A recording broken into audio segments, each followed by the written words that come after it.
iPhone X sorted problem. So ang story gid ani no, matod pa sa tag-iyan, overcharge niya, wa niya mabantay, nabuntagan na niya. Sir na ibot then iburot pag-ayo iyang battery nya. Pag ukab na ako na siya icing tipak.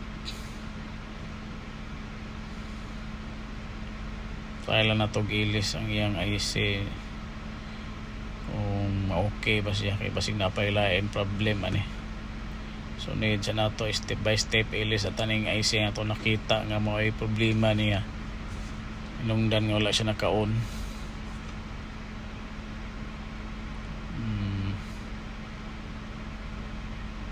Pagtaod sa dani niya may naana naman sa tail donor board nga nakuhaan.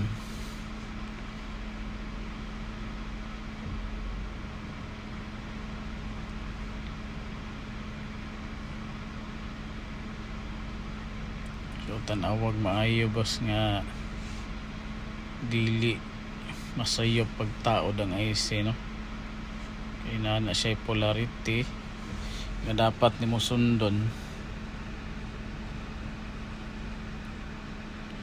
Kanina siyang iPhone X dual board ni siya mga kapinoy no, kani siya nga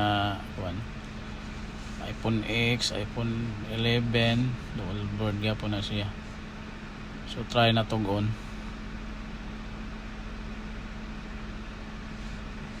Actually kana akong gitesting naka-on na siya pero upper board pa na siya, wala pa na siya lower board.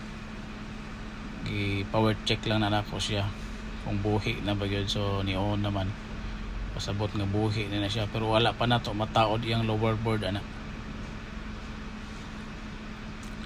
Ito pa nang power check kung mulahos bagid sa smin no. Hindi pa na siya functional ang touch ana kay wa pa may lower board. Okay.